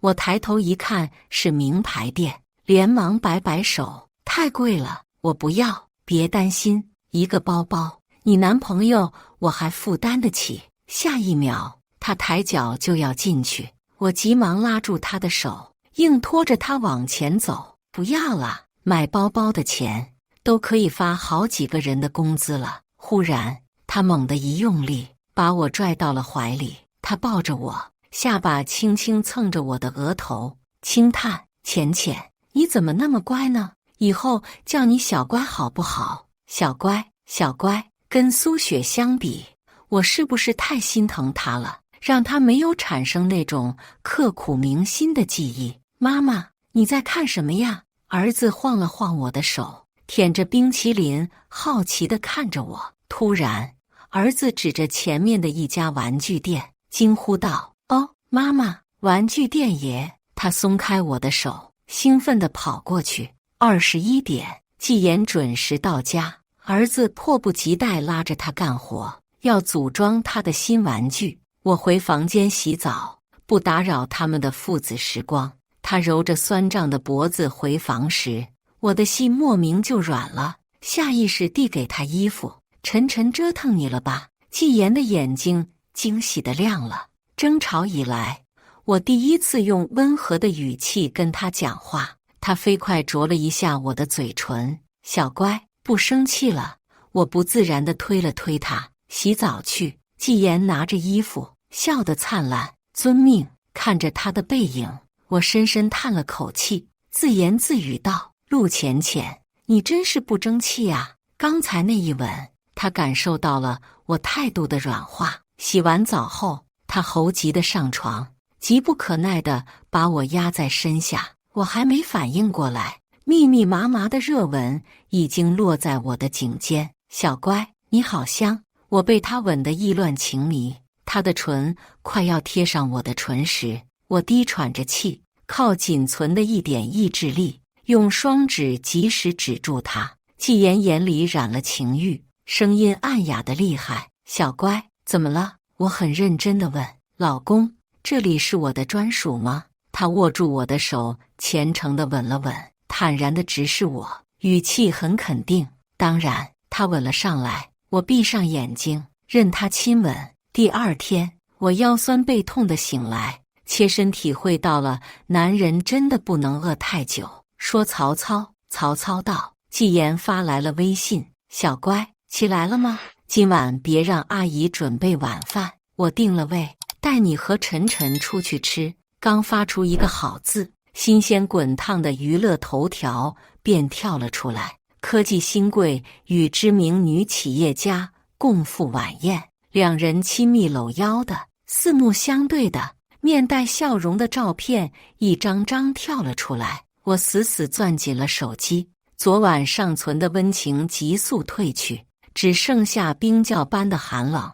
这就是他所谓的晚宴取消了。看着照片上笑眼如花的苏雪，我彷佛听见他在我耳边得意地说：“陆浅浅，季言是我的。”这一刻，我情绪失控，砰的一声，手机摔得七碎八落。我靠着床沿坐在地上，泪水滚了出来。他又骗我。突然，吱的一声，房门被推开。妈妈！我顿时浑身僵硬，只一秒。我迅速抹掉眼泪，笑着转过头，儿子抱着大黄蜂，不知所措地站在门口。我走过去，蹲下身子，抚摸着儿子的头发，强颜欢笑道：“晨晨，怎么了？”儿子不说话，踮起脚尖看了一眼地上的碎片。我努力维持着唇角勾起的弧度。妈妈不小心把手机摔了呢，吓到晨晨了吗？儿子摇了摇头。下一刻，小小的身躯抱住我，手里还不忘抓着他的大黄蜂。儿子轻轻蹭了蹭我的脸颊：“妈妈，你是不是有什么不开心的事情呀？”刚下去的眼圈又红了起来，生怕被儿子看出异样。我快速起身，牵起他的手：“没有呀，我宝贝儿子这么乖，妈妈哪里有什么不开心的事情？”我晃了晃儿子的手：“晨晨，你先回房自己玩，妈妈等下给你做蛋糕好不好？”一听有蛋糕吃，儿子顿时欢呼雀跃：“哦，好爷，妈妈，我要吃巧克力味的。”“没问题。”正在吃蛋糕时，季言火急火燎地回来了，看到儿子也在，他滚了滚喉咙，生生止住了要说出的话。儿子则欢快地打招呼：“爸爸。”我放下手中的叉子，瞥了一眼季言，示意他回房。“晨晨，你乖乖吃蛋糕哦。”两人刚往前走出2步，儿子突然开口：“爸爸。”他塞了一口蛋糕，口齿不清地说：“妈妈手机摔坏了，你记得给妈妈买一个新的哟。”季言看了我一眼，干巴巴地笑了一声：“好的。”一回到房间，他便焦急地解释：“小乖，苏雪在公司的处境不好过，她丈夫死了，她又没有经营管理的经验，董事会的人都不服她，商业晚宴需要难办，她在国内也没有其他男性朋友，我只是帮她下撑场面，我怕你多想。”我安静地坐在床上，平静地反问：“我们真的要这样一直过下去吗？”闻言，季言坚决地说：“小乖，昨晚是最后一次，你相信我。我跟苏雪说清楚了，昨晚是我最后一次帮她了。”季言为了表决心，当着我的面直接拉黑了苏雪的电话。他蹲下来，握住我的手：“小乖，对不起，我不该骗你，我只是怕你瞎想。小乖，你不要相信那些照片，记者偷拍的角度简直太刁钻。我跟苏雪什么事都没有，我绝对没有对不起你。小乖，以后我不会跟他联系了。”季言仰头看着我，眼神真挚。考虑到儿子，想到这么多年的感情，我再一次妥协，最后一次。我这里没有任何动静。苏雪着急了，她为了上位，连脸面都不要了。她发了一条帖子到学校的贴吧：7年前，7年后。感恩有你。附上晚宴的照片，还有两人以前的亲密合照，贴吧顿时热闹了起来。哇，这是我们的学姐学长吗？好登对啊，好幸福啊，真羡慕，祝福哦。苏雪在下面一一回复，谢谢。她还附上一个害羞的表情，我可以想象得到手机那头，她一脸娇羞的笑容。不过风向很快变了，学长学姐们冒了出来。哟，这不是当年的苏大校花吗？你老公不是开超跑的富二代吗？出国几年，小三都当得理直气壮了，给你点个赞。苏校花，难道你忘了你的超跑爱情？他的超跑爱情死在情妇床上了，人家现在有钱了，要找回纯粹的爱情。人要脸，树要皮，合着苏大校花没有脸。绿茶婊，打小三，拜金女。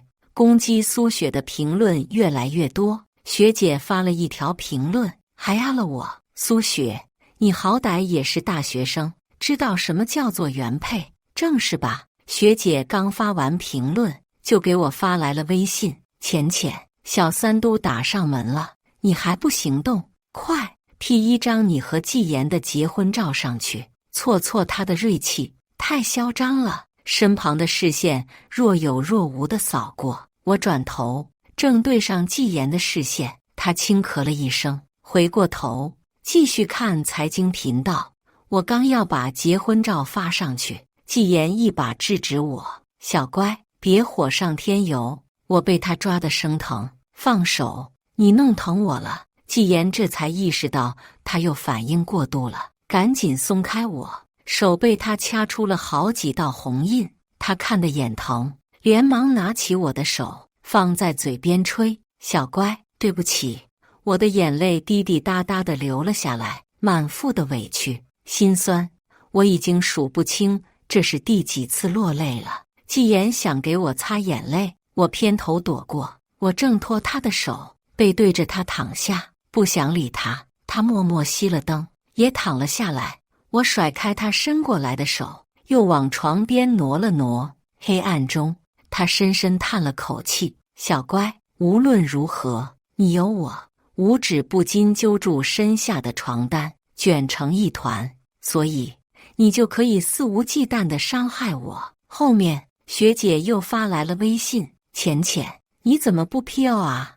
你就任由苏雪那贱人兴风作浪。我随便找了个借口说，算了，我和纪言又没问题，发了倒显出有什么。哎，你说的有道理。帖子偶尔又有几个讽刺的评论冒了出来，苏雪没再出来回复，我和纪言也都没出声，贴吧也渐渐静了下来，我的生活也恢复了往日的宁静。但是世界太小了，不想见的人带儿子喝个饮料都能碰见。陆浅浅，真巧啊！我目不转睛地看着玩具池里的儿子，并不想搭理他。陆浅浅，阿言都抛下你陪我出席晚宴了，说明他的心已经不在你身上了。你为什么不离婚，守着一个不爱你的男人？有意思吗你？苏雪依旧趾高气扬，帖子上的舆论攻击完全没有影响到他的三观不正。我心思微转，语气肯定，新闻是你的杰作。苏雪很爽快地承认了，是又怎么样？我是让你看清阿言对我的爱。哦，爱呀！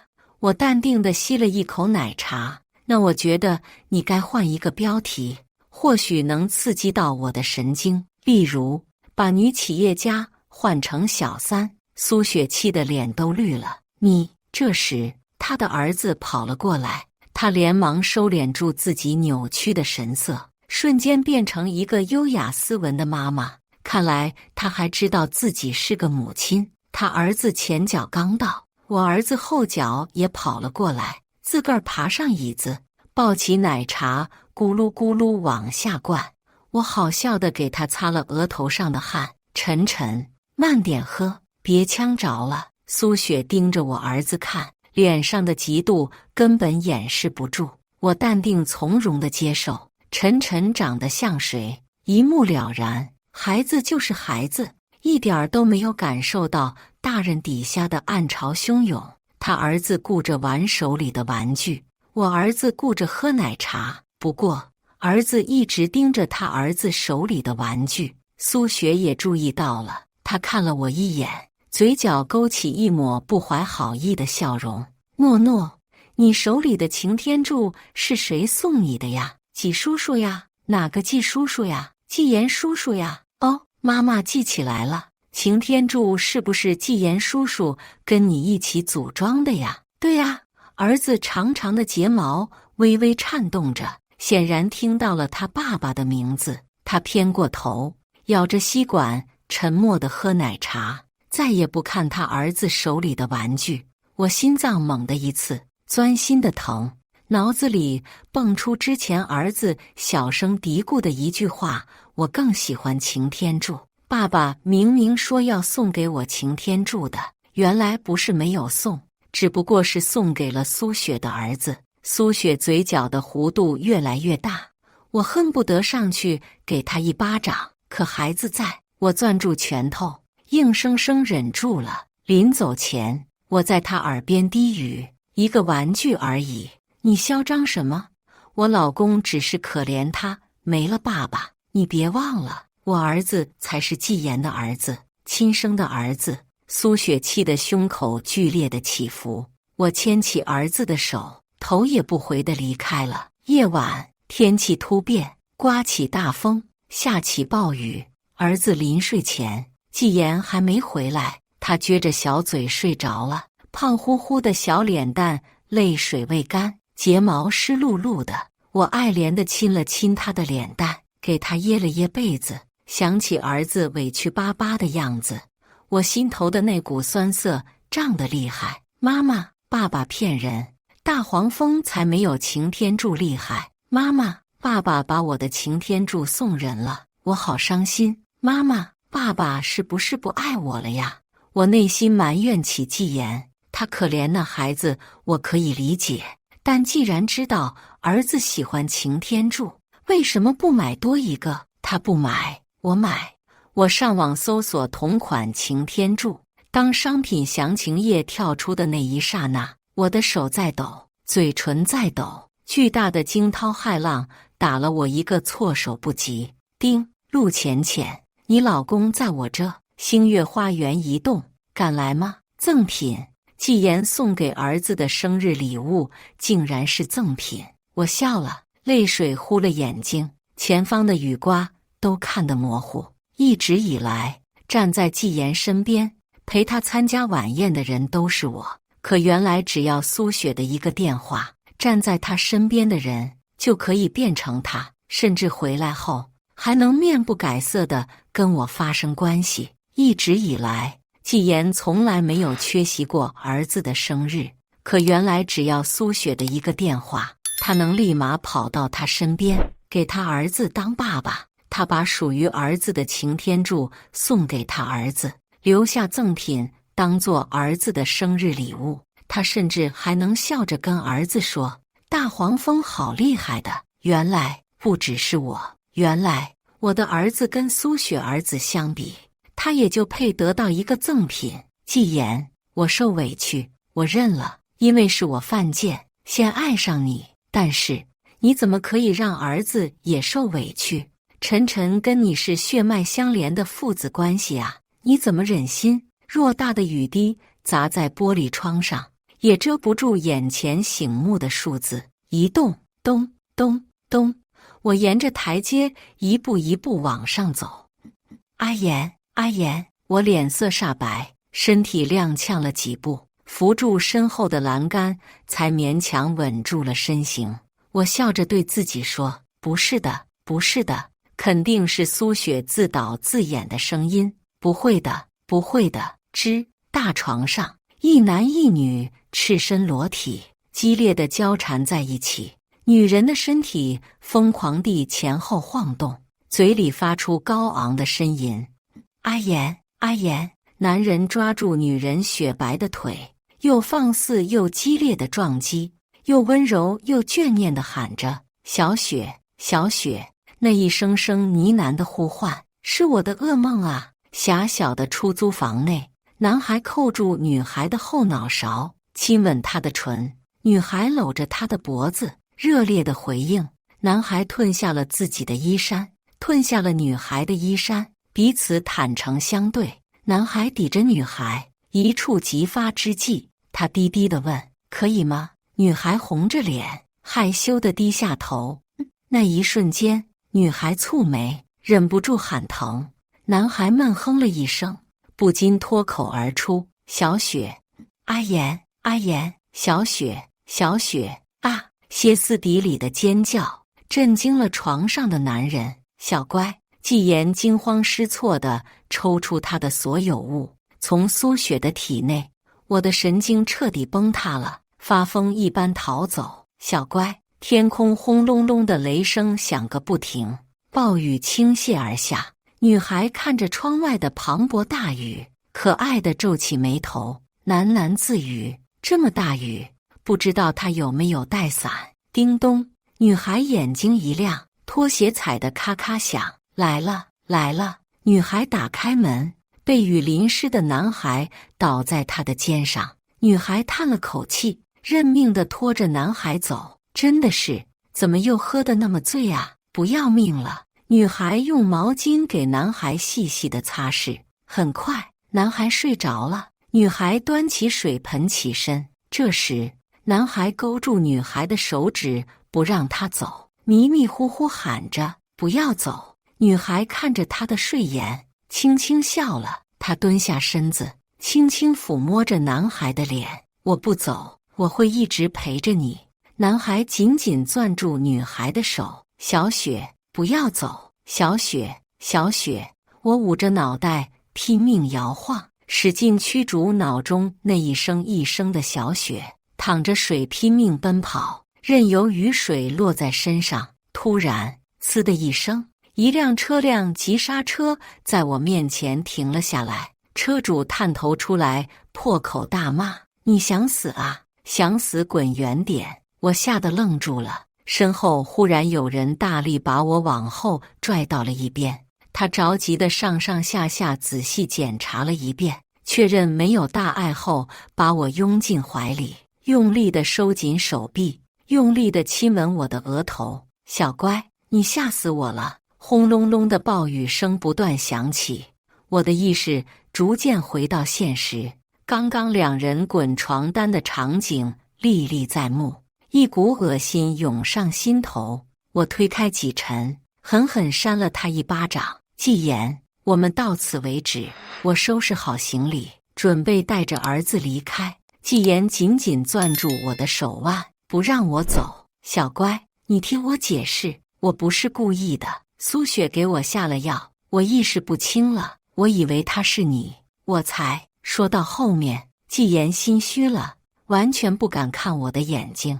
或许他真的以为是我才跟苏雪发生关系，或许那晚我真的受刺激过度，听错了，他叫的是我，但那都不重要了。我一点点掰开他的手：“你违背了承诺，去见了苏雪是事实，跟他发生了关系也是事实。季言，我说的最后一次，不是跟你说着玩的。”季言的脸色白了几分，他蠕动着嘴唇想辩解，却不知道如何辩解。最后，他实在没法子了，只能故技重施，再次把儿子搬了出来：“小乖，我们还有晨晨，你忍心？”我不耐烦地打断他：“现在是21世纪，单亲家庭满地飞，我们离婚，你依旧是晨晨的爸爸，这点永远不会变，也变不了。你放心，我不会剥夺你见晨晨的权利。”季晨表情难过地看着我，我直接忽视，拖着行李箱准备拉开房门。突然想起了赠品仪式，我觉得非常有必要警告他一番。我看着他，语气特别冷漠，友情提醒：下次送晨晨礼物时，记得别送赠品。晨晨可是你的亲生儿子。季言的脸色彻底白了下来。季言迟迟不愿签离婚协议，不想让儿子卷进这场离婚纠纷。我把他暂时送到父母那边住一段时间，自己则随便找了名下的一套房子住。每次在小区外，我都能看见神色颓废的纪言。我走到哪，他跟到哪，不想在大庭广众之下闹得太难看。我把他当空气，专注于自己的事情。第7天，我再次出门的时候，我在小区外看见苏雪了。她鼻青脸肿，憔悴得不成样子。苏雪站在一边，想拉纪言的手，可是纪言很不耐烦，一直抗拒她的触碰。苏雪站在一旁，哭得很厉害。阿言，诺诺烧傻了，我公公婆婆不让我进医院，他们不给我见诺诺了。阿言，怎么办？医生说诺诺以后都是傻子了。纪言眼中闪过快意，讽刺地勾起嘴角。苏雪，你儿子变成傻子是你自找的。你儿子发烧，我好心过去送你儿子去医院，你竟然给我下药，是你自己错过了救你儿子的最佳时机。苏雪卑微地抓住纪言的手。阿言，我只是太爱你了。阿言，你也爱我的，对不对？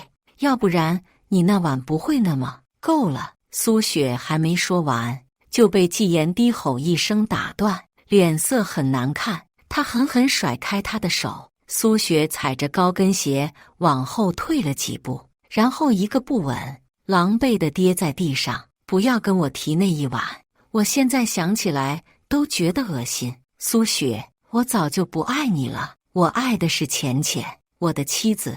你回国后，我一次又一次地帮你，是看在年少的情分，还有你单亲妈妈的份上，但是你竟然变本加厉，给我下药，毁了我的婚姻，我的家庭。浅浅说的没错，你有什么好可怜的？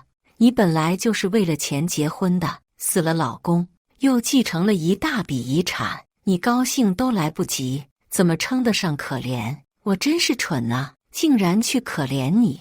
纪言双目赤红，憎恨地看着苏雪，恨不得将她千刀万剐。你以后不要再出现在我面前，滚！围观的吃瓜群众越来越多，对着两人窃窃私语。纪言一副破罐子破摔的样子，苏雪则受不了别人的指指点点，爬起来跑了。从头到尾，我冷眼旁观，甚至纪言说他爱我时，我心中都毫无波澜。太迟了，我拉上车窗，驱车离开。不巧被纪言看见了，他立马上车追了过来。他这样一直跟下去，完全解决不了我们的问题。我随便找了个停车位，拉开他的副驾驶，坐了进去。纪言看到我主动靠近他，很是欢喜。小乖，我语气淡淡的。纪言，你这样有意思吗？你以为这样我就会原谅你了？你以为让苏雪滚就能让我忘记你已经跟他上床的事实了？纪言的眼神流露出无尽的愧疚、自责和悔恨。小乖，那晚我真的不是故意的。小乖，对不起，真的对不起，对不起，又是对不起。我对这3个字简直深恶痛绝，多日积累的情绪一下子爆发了。不要再跟我说对不起，我厌恶这3个字。纪言，你想想，为了苏雪，你跟我道歉多少次了？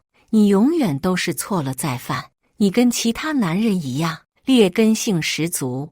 无论当年苏雪怎么伤害你，对你来说，得不到的都是最好的。你仗着我爱你，你仗着有晨晨，一次又一次违背承诺，肆无忌惮地伤害我，因为你觉得无论如何，我都不会离开你。纪言眼眶通红，嘴唇止不住的颤抖，却找不出一句话来反驳我。我抹了抹眼泪，深吸了一口气，看着他。纪言，我承认我爱你，但是以后不会了。我会爱自己，爱晨晨，我们好聚好散。为了晨晨，你签字吧，不要闹到法庭那么难看。我没再看他一眼，拉开车门扬长而去。纪言最终在离婚协议上签字了，办好了离婚手续。我没跟任何人打招呼，独自踏上了环游世界之路，就当给自己逝去的爱情来一场告别。一个人的旅行没有想象中的孤独，反而别有一番风趣。想走就走，不想就一整天待在酒店吃吃喝喝。美丽的小姐，可以请你喝一杯吗？旁边推过来一杯颜色异常漂亮的酒，我看了一眼主人，就是个20岁出头的小年轻，朝气蓬勃的。我笑了笑，婉拒了。小年轻觉得我挺没意思的，耸了耸肩走了，拿着那杯酒，转而去寻找下一个猎物。最后一站，我去了美国。以往一家3口旅行时，季言总是不愿去美国。不过令我意外的是，我在美国竟看见了苏雪，怪不得他前段时间把股份卖了，原来是拿着现金回了美国。一个高大威猛的男人亲密地搂着她从购物店出来，两人有说有笑的，还旁若无人地来了个法式热吻。我还听见他们晚上要去拉斯维加斯赌场。看着男人手上大大小小的名牌袋子，我轻轻笑了笑。看来苏雪败光财产，睡大马路，指日可待啊。回国那天，季言抱着儿子来接机，看见我出来，父子俩的眼睛亮了，同时拼命挥手。季言殷勤地帮我提行李，我见儿子在，便没有拒绝。笑，浅浅，累吗？我摇了摇头，语气淡淡的，还好。转而亲昵地亲了亲儿子香香的脸蛋。晨晨，有没有乖？儿子咯咯直笑，一脸骄傲道：有，妈妈我可乖了。儿子搂着我的脖子，脸色红润。妈妈，爸爸让人定做了一个擎天柱给我，爸爸说别人都没有呢，而且超霸气的，等下回家，妈妈我拿给你看。好的。夜晚哄睡着儿子，季言主动告辞。在我关门之际，他对我说：浅浅，你什么时候原谅我了？告诉我，是我错了，我活该受惩罚，10年、20年、30年，我都可以等。我没有回复他，回去吧，太晚了，开车不安全。闻言，季言落寞地转身，像个被抛弃的孩子。我不是不难受，他可是我爱了整个青春的男人啊！但是已至此，我们之间没有回头路了，我只会往前走。日子很快过了1年，这1年发生了一些事。苏雪比我当初预料的还要凄惨，她不仅变成了穷光蛋，还欠下了高额赌债，到处被追杀，最后变得疯疯癫癫的，在街上乱晃。半年前，学姐发来一个视频，浅浅，快看，苏雪疯了，真是活该，恶人自有恶人磨。视频里，苏雪穿着廉价的衣服，抓着一个男人的袖子，低声下气祈求着，嘴里的口型像是在说：渣，求求你，把钱还给我，你不把钱给我，我会死的，他们会把我杀了。闻言，男人幸灾乐祸一笑，伸手抬起苏雪的脸，轻蔑地连拍3下。臭38，你要死，关我什么事？要死滚远点，别死在我面前！晦气！男人指着他的鼻子怒骂：老子告诉你，我早就看你不顺眼了，仗着有钱对我吆五喝六，要不是看在钱的份上，老子早把你踹了。苏雪听了他的话，发疯般扑过去，对着他拳打脚踢，歇斯底里的尖叫：把钱还给我！你这个渣男，骗我签字，钱都是你输的，把钱还给我，还给我！男人女人力量悬殊，苏雪很快败下阵来，她被男人狠狠甩了一巴掌。泼妇，没钱就去卖，卖了不就有钱了？男人哈哈大笑，搂着千娇百媚的新女友潇洒离开。苏雪跌坐在地上，衣衫不整，头发散乱，嘴角溢出鲜血，周围对着她对拍的人越来越多。苏雪突然笑出声，然后狂笑，哈哈哈哈！她摇摇晃晃地站起身来，突然扒开衣服，露出大片春光，对着人群步步逼近，眼底尽是疯狂。来拍呀，拍呀！给我钱，给我钱！我要钱！男人们色心大起，对着他的身体一顿狂拍，甚至胆大的还上手摸了几把。摸！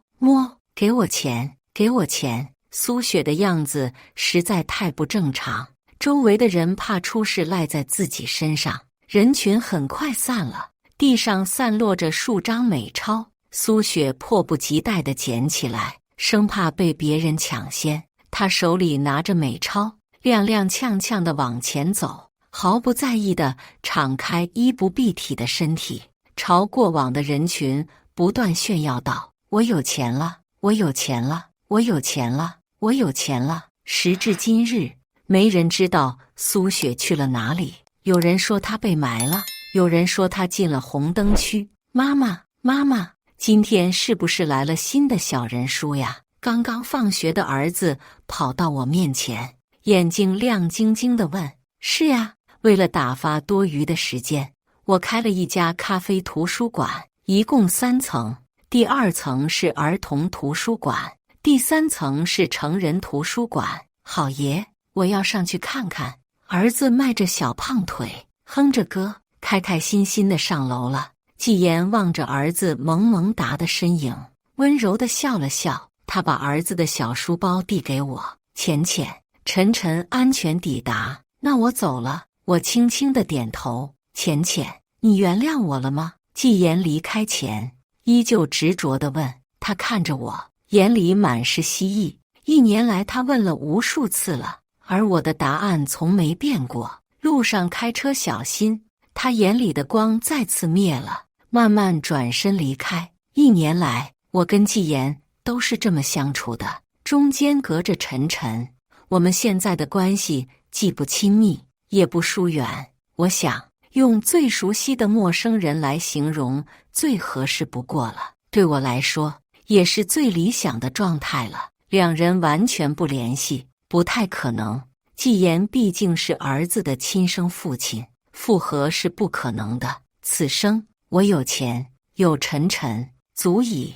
以上就是今天分享的故事。大家有什么想说的、想吐槽的，欢迎在下方评论交流。也更希望能给人间烟火点个订阅，我将会分享更多优质的故事内容。